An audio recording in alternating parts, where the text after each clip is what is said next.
हमें प्यार के बारे में बताओ। उसने अपना सिर उठाया और वहां खड़े लोगों की तरफ देखा। सब एकदम शांत हो गए। फिर उसने अपनी भारी आवाज में कहा, जब प्यार तुम्हें बुलाए तो उसके पीछे चल पड़ो, चाहे उसका रास्ता कितना भी मुश्किल और सीधा क्यों न हो। और जब प्यार के पंख तुम्हें अपने घेरे में ले लें तो खुद को उसे सौंप दो। भले ही उसके पंखों में छिपी तलवार तुम्हें चोट पहुंचाए, जब प्यार तुमसे बात करे तो उसकी बात पर पूरा यकीन करो। भले ही उसकी आवाज तुम्हारे सपनों को वैसे ही तोड़ दे जैसे पहाड़ की ठंडी हवा बगीचे को उजाड़ देती है। क्योंकि प्यार अगर तुम्हें राजा की तरह ताज पहनाता है तो वह तुम्हें सूली पर भी चढ़ा सकता है। वह तुम्हें बढ़ने में मदद करता है तो तुम्हारी फालतू टहनियों को काटता भी है। वह चढ़ते चढ़ते तुम्हारी ऊंचाइयों तक जाता है और तुम्हारी उन कोमल टहनियों को सहलाता है जो धूप में खुशी से कांपती हैं। लेकिन फिर वही प्यार तुम्हारी जड़ों तक नीचे उतरता है और उन्हें मिट्टी से हिला देता है। वह तुम्हें मकई के दानों की तरह इकट्ठा करता है। वह तुम्हें जोर जोर से पटकता है ताकि तुम्हारी ऊपरी परत उतर जाए और तुम अंदर से साफ हो जाओ। वह तुम्हें छानता है ताकि तुम कचरे से अलग हो सको। वह तुम्हें चक्की में पीस कर एकदम सफेद और साफ बना देता है। फिर वह तुम्हें आटे की तरह गूंथता है ताकि तुम नरम हो जाओ। इसके बाद वह तुम्हें अपनी पवित्र आग में डालता है ताकि तुम भगवान की दावत के लिए एक पवित्र रोटी बन सको। प्यार तुम्हारे साथ ये सब चीजें इसलिए करता है ताकि तुम अपने दिल के गहरे राज जान सको और यह समझ पाकर ही तुम असल जिंदगी का एक छोटा सा हिस्सा बन पाते हो। लेकिन अगर डर की वजह से तुम प्यार में सिर्फ शांति और मजा ढूंढना चाहते हो तो तुम्हारे लिए अच्छा यही है कि तुम अपने शरीर को ढक लो और प्यार के इस मैदान से बाहर निकल जाओ। तुम उस दुनिया में चले जाओ जहां मौसम कभी नहीं बदलते। वहां तुम हंसोगे तो सही पर खुलकर नहीं, और तुम रोओगे भी पर तुम्हारे सारे आंसू बाहर नहीं निकलेंगे। प्यार सिर्फ खुद को देता है और बदले में कुछ नहीं मांगता। प्यार न तो किसी को अपना गुलाम बनाता है और न ही खुद किसी का गुलाम बनता है, क्योंकि प्यार के लिए बस प्यार ही काफी है। जब तुम किसी से प्यार करो तो यह मत कहो कि भगवान मेरे दिल में है, बल्कि यह कहो कि मैं भगवान के दिल में हूं। और यह कभी मत सोचना कि तुम प्यार का रास्ता बदल सकते हो। अगर प्यार को लगा कि तुम इसके लायक हो तो प्यार खुद तुम्हारा रास्ता तय करेगा। प्यार की अपनी खुद की चाहत को पूरा करने के अलावा और कोई इच्छा नहीं होती।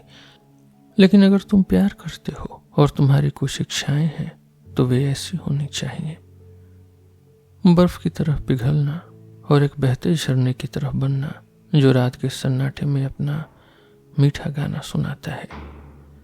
प्यार की कोमलता की वजह से होने वाले दर्द को समझना, प्यार की अपनी समझ की वजह से ही चोट खाना और खुशी खुशी अपना खून बहने देना। सुबह दिल में उमंग लेकर जागना और प्यार करने का एक और दिन मिलने के लिए शुक्रिया कहना। दोपहर में आराम करना और प्यार की इस खुशी को महसूस करना। शाम को एहसान के साथ घर लौटना और फिर रात को सो जाना जब तुम्हारे दिल में अपने प्यारे के लिए दुआ हो और तुम्हारे होठों पर तारीफ के गाने हों।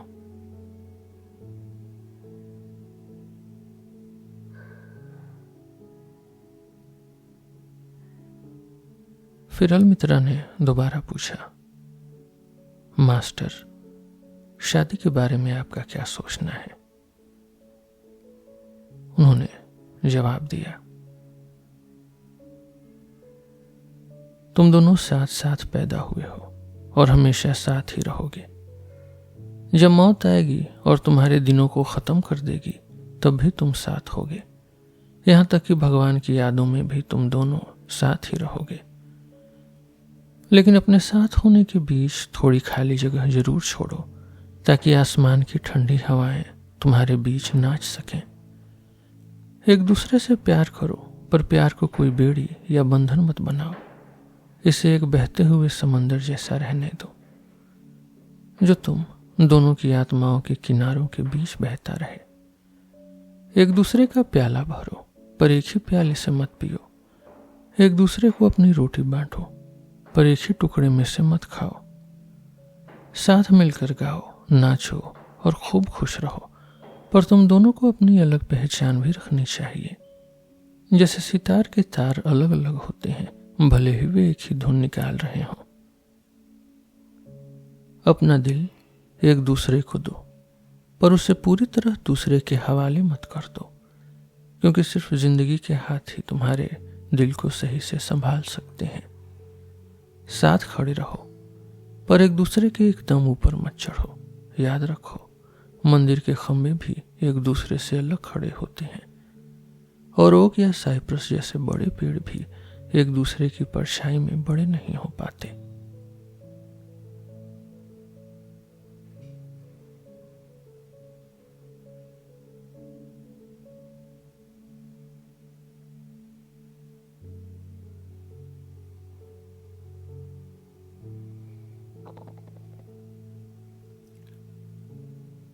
जिसके पास पत्नी और बच्चे हैं, समझो उसने अपनी किस्मत को गिरवी रख दिया है, क्योंकि परिवार होने के बाद इंसान कोई बहुत बड़ा काम करने से डरता है, चाहे वह काम अच्छा हो या बुरा। सच तो यह है कि दुनिया में सबसे बढ़िया काम उन लोगों ने किए हैं जिनकी शादी नहीं हुई थी या जिनके बच्चे नहीं थे। ऐसे लोगों ने अपना सारा प्यार और पैसा समाज के भले के लिए लगा दिया। फिर भी जिनके बच्चे हैं, उन्हें आने वाले समय की सबसे ज्यादा चिंता होनी चाहिए, क्योंकि उन्हें पता है कि वे अपनी सबसे प्यारी चीज यानी अपने बच्चों को उसी समय में छोड़ कर जाएंगे। कुछ लोग ऐसे भी होते हैं जो अकेले तो रहते हैं, पर वे सिर्फ अपने बारे में सोचते हैं। उन्हें आने वाले कल से कोई मतलब नहीं होता। कुछ लोग तो ऐसे भी हैं जो पत्नी और बच्चों को सिर्फ खर्चों का बिल समझते हैं, और कुछ बेवकूफ और लालची अमीर लोग इस बात पर गर्व करते हैं कि उनके बच्चे नहीं हैं। उन्हें लगता है कि इससे वे और भी ज्यादा अमीर दिखेंगे। उन्होंने शायद लोगों को ये कहते सुना होगा कि वह आदमी बहुत अमीर है, और दूसरा कहता है हाँ, पर उसके बहुत सारे बच्चे हैं, जैसे कि बच्चे होने से उसकी अमीरी कम हो गई हो। अक्सर लोग अकेले इसलिए रहना चाहते हैं ताकि वे आजाद रह सकें। ऐसे लोग किसी भी तरह की रोक टोक पसंद नहीं करते। उन्हें तो अपनी बेल्ट और मोजे बांधने वाली पट्टी भी जंजीर जैसी लगती है। कुंवारे लोग यानी अनमैरिड सबसे अच्छे दोस्त, अच्छे मालिक और अच्छे नौकर होते हैं, लेकिन वे हमेशा देश के अच्छे नागरिक नहीं बन पाते, क्योंकि उनके पास कभी भी भागने का मौका होता है।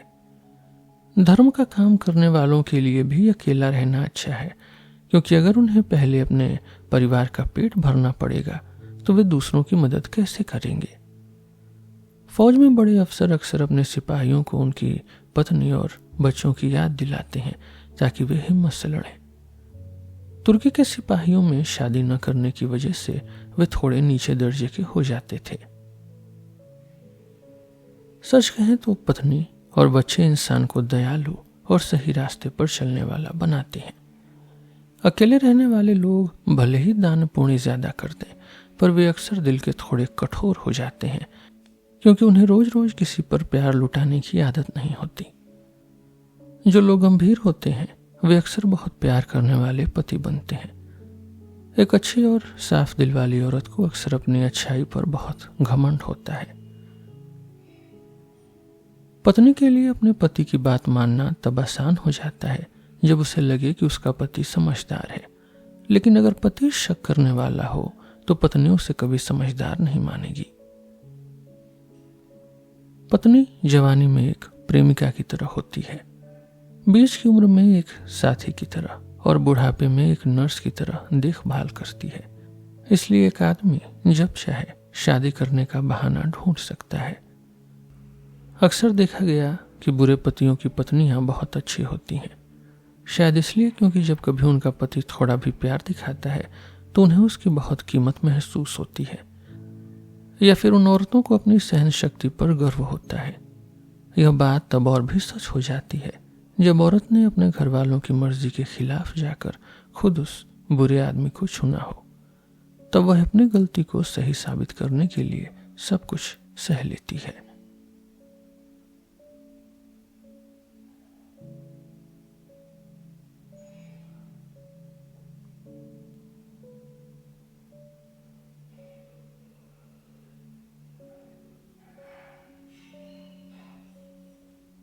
हमारे दिल के अंदर प्यार कैसे पैदा होता है, आइए इसकी कहानी समझते हैं।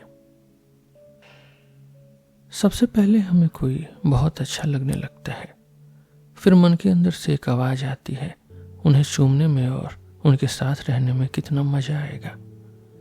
इसके बाद आती है उम्मीद, हम उस इंसान की खूबियों को देखने लगते हैं। यही वह सही समय है जब एक औरत को अपने साथी पर भरोसा कर लेना चाहिए। यहाँ तक कि जो औरतें अपनी भावनाओं को छुपा कर रखती हैं, उनकी आंखों में भी खुशी की लाली दिखने लगती है जब उन्हें प्यार की उम्मीद मिलती है। प्यार का मतलब है जिसे हम चाहते हैं उसे देखने, छूने और महसूस करने में बहुत मजा आना। जब प्रेमी को पक्का यकीन हो जाता है कि सामने वाला भी उससे प्यार करता है, तो वह उसे हजारों खूबियों से सजाने लगता है। वह अपनी इस खुशी के बारे में बार बार सोचता है। उसे लगता है जैसे आसमान से उसे कोई बहुत बड़ा इनाम मिल गया हो। इसे समझने के लिए एक एग्जाम्पल देखिए। नमक के खानों में अगर आप एक सूखी टहनी को डाल दें और 2-3 महीने बाद निकालें तो वह टहनी चमकते हुए हीरों से ढकी हुई दिखेगी। छोटी से छोटी लकड़ी भी हजारों सितारों की तरह चमकने लगेगी। आप पहचान ही नहीं पाएंगे कि यह वही पुरानी लकड़ी थी। दिमाग का काम भी ऐसा ही है। प्रेमी को जो भी चीज दिखती है उसे लगता है कि उसके पार्टनर में कोई नई खूबी आ गई है। अगर कोई यात्री समुद्र के किनारे ठंडी हवाओं की बात करे तो प्रेमी सोचने लगता है कि अपनी प्रेमिका के साथ वहां रहने में कितना मजा आएगा। अगर किसी दोस्त का हाथ टूट जाए तो प्रेमी सोचता है कि अगर मेरी प्रेमिका मेरी देखभाल करे तो यह चोट भी एक वरदान बन जाएगी। यानी हर छोटी बात उससे अपनी प्रेमिका की अच्छाई का सबूत लगने लगती है। यह सब इंसान के स्वभाव की वजह से होता है। हमारा दिमाग खुशी चाहता है और हमें लगता है कि हमारा पार्टनर जितना अच्छा होगा हमें उतनी ही खुशी मिलेगी। हमारा मन कहता है वह सिर्फ मेरी है। पुराने समय के शिकारी लोगों के पास इतना सोचने का समय नहीं था। वे सिर्फ शिकार करने और अपनी ताकत बचाने में लगे रहते थे। वे औरतों को सिर्फ बोझ उठाने वाला समझते थे। लेकिन आज के समाज में औरतों के पास खाली समय है, इसलिए वे प्यार को इतनी गहराई से महसूस कर पाती हैं। लेकिन पेरिस जैसे बड़े शहरों में जहां इंसान प्यार में डूबा रहता है, वहां भी कभी कभी ध्यान भटक जाता है, क्योंकि एक जैसा सुख पाकर इंसान का मन कभी कभी ऊब भी जाता है। 10-12 बार एक दूसरे को देखने के बाद या कुछ दिनों की मुलाकात के बाद मन में उम्मीद जगती है और फिर वह पक्की हो जाती है। प्रेमी अपनी पहली घबराहट से बाहर आ जाता है और अपनी इस खुशी का आदी हो जाता है। अब वह और ज्यादा पक्के सबूत मांगता है और अपनी अच्छी किस्मत को और आगे बढ़ाना चाहता है।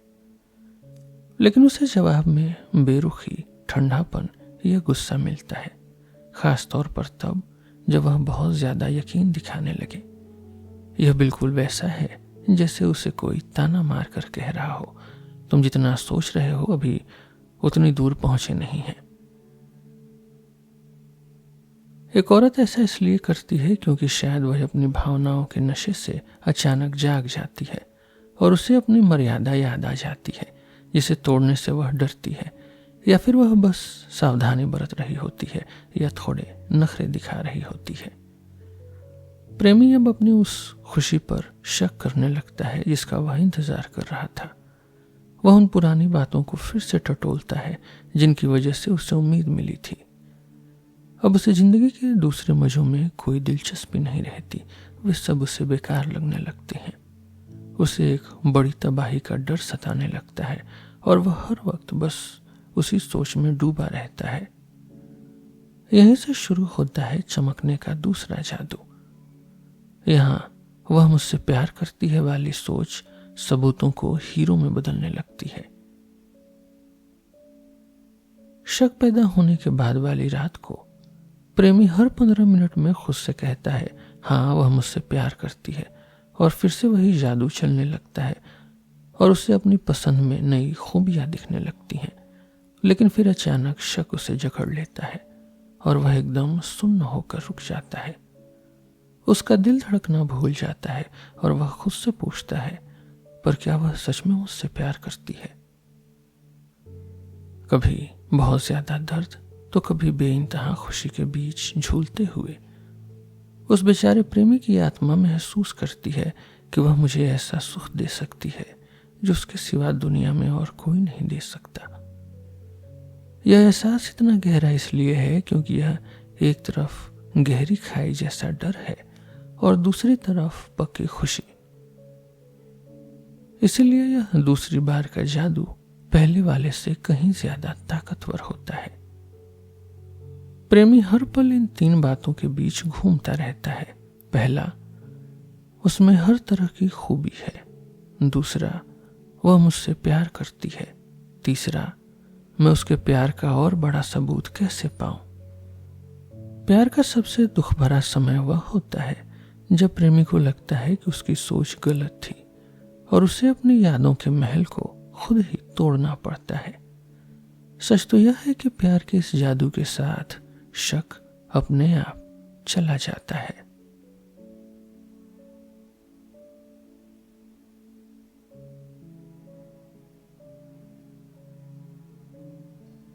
प्यार में यह चमकने वाला जादू शायद ही कभी रुकता है। इसकी कहानी कुछ ऐसी है। जब तक प्रेमी और उसके प्यार के बीच सब सही चलता है तब तक प्रेमी का दिमाग अपनी कल्पना में ही अपने साथी को दुनिया का सबसे अच्छा इंसान बनाता रहता है। उसे अपनी सोच में पूरा यकीन होता है कि उस औरत में हजारों खूबियां हैं। लेकिन जब वे एक दूसरे के बहुत करीब आती हैं तो मन में नए नए डर पैदा होने लगते हैं। इन डरों को दूर करने के लिए उसे और भी पक्के सबूत चाहिए होते हैं। हर दिन प्यार का एक नया रंग सामने आता है। अगर प्रेमिका अपने प्यार को पूरी तरह दिखा दे और अपने साथी के मन से डर को एकदम खत्म कर दे तो यह जादू एक पल के लिए ठहर जाता है। पर जैसे ही प्यार से थोड़ा डर कम होता है उसकी जगह एक बहुत गहरा भरोसा ले लेता है। तब जिंदगी के सारे दुख कम लगने लगते हैं और साथ रहने का एक अलग ही मजा आने लगता है। लेकिन क्या हो अगर आपको छोड़ दिया जाए, तब यह चमकने का काम फिर से शुरू हो जाता है।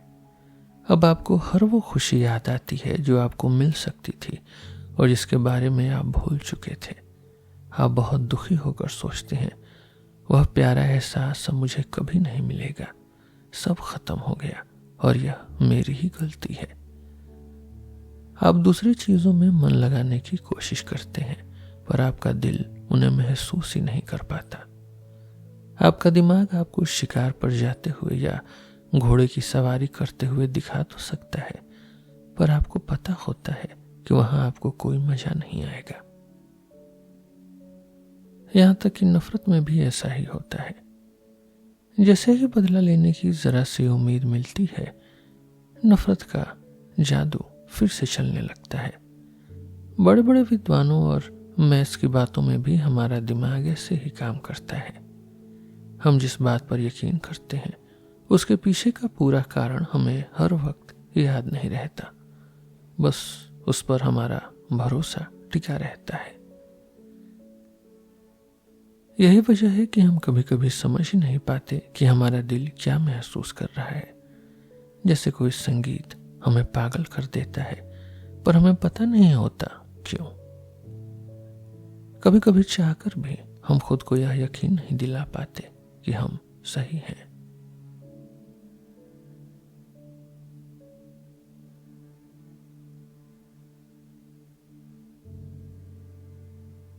इस एपिसोड में बस इतना ही। हम फिर मिलेंगे आपसे एक नए एपिसोड में एक नए टॉपिक के साथ।